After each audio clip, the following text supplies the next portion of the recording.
Quatrième vidéo consacrée au congrès de l'AICO à Dublin, comme vous le savez. Alors aujourd'hui, trois éléments dont je voulais vous parler sur le plan scientifique. Tout d'abord, le forum de politique globale. Alors avec pas mal d'orateurs dans ce panel politique, le président de l'AICO, des représentants de l'OIT, des représentants de l'OMS, des représentants de l'Institut de l'International de la Sécurité sociale, enfin bref, un certain nombre de représentants, et un forum politique était cette année très axé sur uniquement axé, il faut le dire, sur la question des cancers professionnels. Donc, ce qui a donné un ton très intéressant, je trouve. Alors, Yuka Takala, donc le président de l'AICO, a rappelé que les morts liées à l'amiante allaient atteindre en gros 235 000 morts, donc ce qui est quand même pas négligeable, et ce qui permet de nous dire qu'on a peut-être quand même laissé traîner ce matériau-là trop longtemps et qu'on a trop tergiversé sur l'idée d'un usage contrôlé, etc. Et en tout cas, il est clair que le seul moyen vraiment d'éviter les morts liées à l'amiante, eh bien, c'est d'interdire l'amiante. Comme ça règle le problème. Bon. Donc il y a vraiment j'allais dire un lobbying très fort sur le ban asbestos, le retrait définitif total de l'amiante en ce moment au niveau de l'AICO, qui est assez actif là-dessus en ce moment. Hans-Horst Konkolevski a d'ailleurs de l'Association internationale de la sécurité sociale a eu cette même position de plaider pour l'interdiction totale de l'amiante, mais il a rappelé aussi que le problème qu'avait la prééminence de l'amiante vis-à-vis des autres cancérogènes, c'est que ça jette un espèce de voile noir sur tous les autres cancérogènes. Parce qu'en gros, il a constaté, lui, il travaille aux caisses de sécurité sociale, donc il peut causer de l'indemnisation de ces cancers professionnels. Et en gros, dès qu'on a un cancer professionnel à indemniser, c'est un cancer lié à l'amiante. Mais quid de tous les autres cancers qui sont liés à tout un tas d'autres cancérogènes? On sait quand même qu'il y en a un certain paquet de cancérogènes, même de catégorie 1, si on se focalisait là-dessus, c'est-à-dire les cancérogènes certains. Eh bien, on ne sait pas trop ce qu'il y a. Enfin, on ne sait pas trop. Si, on sait, mais ils ne sont pas très bien indemnisés. On n'a pas les mêmes moyens en termes de recherche. On ne met pas autant le paquet que sur l'amiante. Donc, il faudrait qu'on se bouge un peu plus sur ces autres cancérogènes. Ensuite, bonne nouvelle en provenance du Canada, Paul Demers de l'Institut de recherche sur les cancers professionnels au Canada nous a dit que l'amiante allait être enfin interdite au Canada cette année. Donc très bonne nouvelle. David Rees de l'Institut de santé au travail national d'Afrique du Sud a posé la question notamment de savoir si cette question des cancers professionnels avait un intérêt du point de vue du continent africain qui comporte essentiellement des pays en développement. Eh bien oui, parce que sur le continent africain, d'une manière générale, les pays développés ont tendance à les externaliser tout un tas d'industries qui emploient des travailleurs très peu payés, bien sûr, et puis au mépris de tout un tas de règles de sécurité qui font que ces travailleurs-là, peu payés, en plus sont exposés à tout un tas de cancérogènes dans des conditions qu'il faudrait éventuellement, essentiellement améliorer. Enfin, Kurt Schreif du cirque, dont on a parlé dans une vidéo précédente, lui, il a expliqué l'intérêt que pouvaient avoir des registres de notification des cancers et des substances cancérogènes. Et il a expliqué que c'était grâce à un registre de cancer en Italie sur les mésothéliome, donc ces cancers de la plèvre qui sont liés à l'amiante, bien qu'ils avaient identifié un nouveau cancérogène de catégorie 1, donc cancérogène certain, une sorte de variété de l'amiante, on pourrait dire, puisqu'il s'agit d'une amphibole qui s'appelle la fluoroédinite et qui a été identifiée à partir à proximité des volcans italiens. Et donc cette fibre-là, cette fluoroédinite, est capable d'induire des mésothéliome. Donc voilà pour le forum de politique globale extrêmement intéressant, et puis donc avec une dynamique plutôt sur l'établissement de registres de cancer. En tout cas, c'est la position de l'AICO visiblement. Alors, ensuite, deuxième point que je voulais aborder avec vous, je suis allé voir les posters.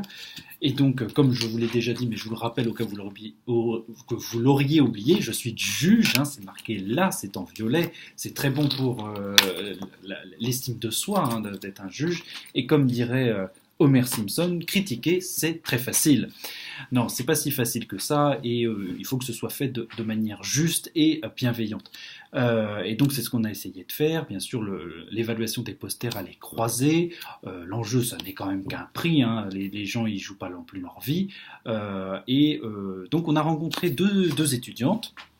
Alors, on était à deux, hein, et on a interviewé à deux les étudiantes, et puis après, on a fait chaque évaluateur, chacun de notre côté, les notations sur différents points, la qualité de l'introduction, la présentation du poster, la conclusion, etc.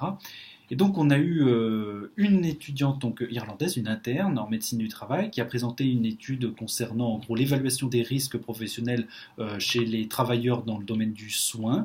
Alors, la présentation pour moi, a manqué un petit peu de clarté sur le fait de savoir si vraiment on se situait sur un équivalent du document unique, c'est-à-dire l'évaluation des risques, ou si déjà il y avait des choses concernant le suivi professionnel. Ça m'a paru un petit peu flou. Bon. Alors, ça m'a renvoyé aussi à une question, c'est la place de la standardisation. Je ne suis pas sûr que partout dans le monde, il y ait la même dynamique sur la standardisation des suivis en matière de médecine du travail. Je m'explique un peu plus clairement. En France, en gros, il y a une tendance à la déstandardisation, en tout cas à l'individualisation des suivis en médecine du travail. Plus ça va, moins on fait du systématique, en gros, pour le faire. Il y a quelques temps, on pouvait se permettre de voir tout le monde tous les ans, de faire des radios à tout le monde, des bandelettes urinaires à tout le monde, indépendamment des postes de travail et bien sûr des risques liés à l'exposition aux rayons ionisants pour les radios. Alors, il y a l'argument de la démographie médicale, évidemment, qui pèse là-dedans.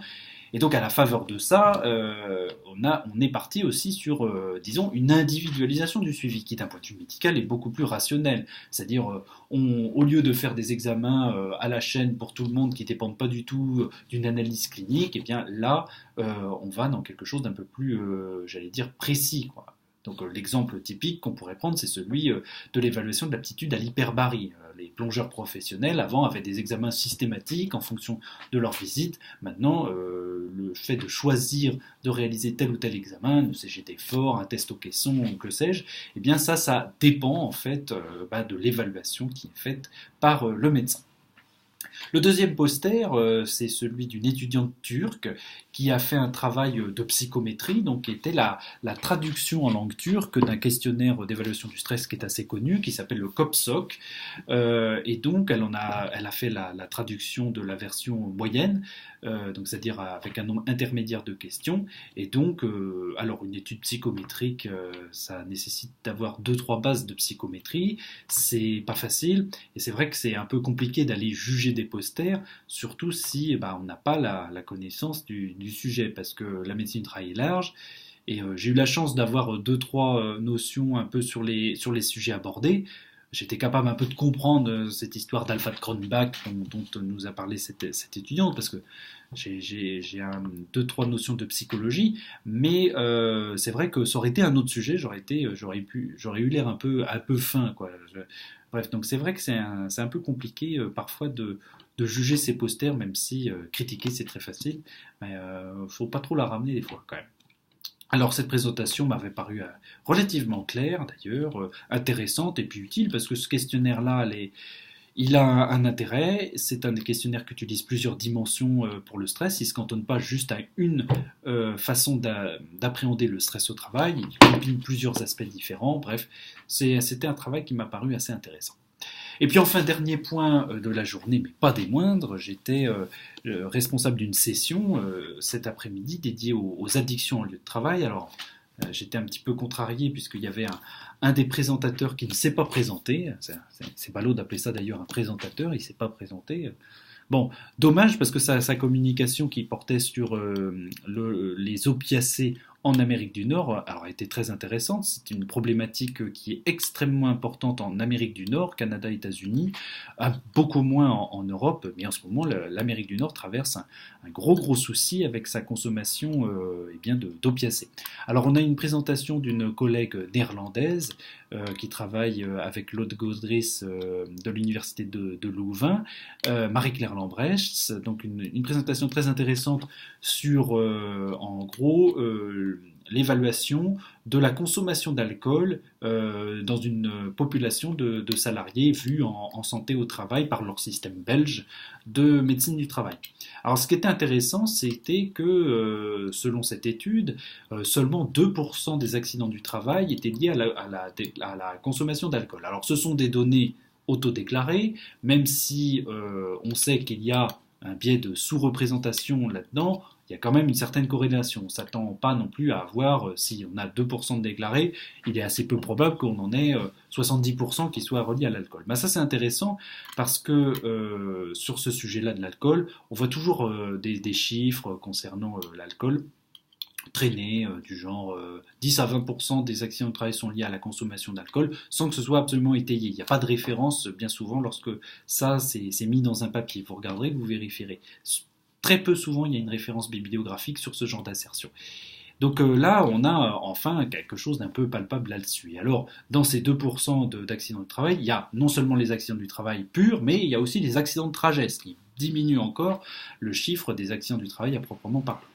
Et puis donc deux autres communications, alors une que j'ai faite moi sur l'addiction au travail, donc je vais pas vous en parler en détail, mais un spécial big up à mon interne, Mathieu De Zutter, maintenant docteur De Zutter maintenant, qui est donc interne de médecine du travail chez nous à Brest et qui a fait sa première communication scientifique, toute première, et il l'a faite en anglais, donc quand même chapeau à lui. Il a fait donc une communication très intéressante sur les liens entre addiction au jeu et activité professionnelle.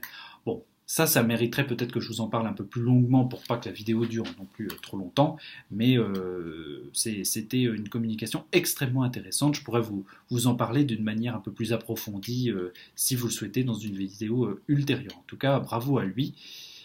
Voilà. Alors c'est vrai que vous avez peut-être l'impression qu'à chaque fois je m'enthousiasme, je dis ah c'est très intéressant, ça c'était une super communication. Évidemment je ne vais pas vous faire une vidéo sur les communications que j'ai trouvées pourries, parce qu'il y en a évidemment, il y a des choses qui sont extrêmement insipides, des choses avec des points de vue politiques très très généraux, très... Bon, où on a un discours qui fait semblant d'être très dynamique et où on se dit que derrière, oui, mais concrètement, qu'est-ce qu'il y a derrière? Il suffit pas d'être agité à la tribune en se disant je suis pour la santé des travailleurs, c'est scandaleux ces maladies professionnelles, si on n'a rien de concret à mettre derrière en place. L'indignation en soi sert pas à grand-chose. Donc évidemment, je vous fais grâce de toutes ces communications-là que je trouve pas très intéressantes pour vous dire ce qui m'a intéressé, un peu passionné dans ce congrès et extrêmement divers. Et bien sûr, c'est normal. Donc, alors, les petits objets du jour. Alors, je sais pas, voilà. Cette fois-ci, j'ai eu droit à un koala. Alors, c'est vachement bien parce que j'en ai un autre. Les koalas donc, correspondent à la candidature de Melbourne, comme vous voyez ici. Et donc là, c'est pas une candidature, puisque Melbourne organise la prochaine édition de l'AICO. C'est un business, cette affaire-là. Vous avez vu tous les objets publicitaires. Alors, j'ai le droit au koala, j'ai aussi droit au badge, voilà, de la prochaine édition. Donc voilà, bon, je pense que j'ai fait à peu près mon choix pour l'édition 2024. Alors je vous donnerai pas mon vote, évidemment, c'est privé, mais je vous révélerai bien sûr le nom de la ville gagnante. Parce que ça a été un vrai suspense. Je suppose que vous êtes tous en train d'attendre le résultat. Il faut quand même pas non plus exagérer. Bon, allez, très bonne soirée à toutes et à tous, et puis à demain pour une autre vidéo.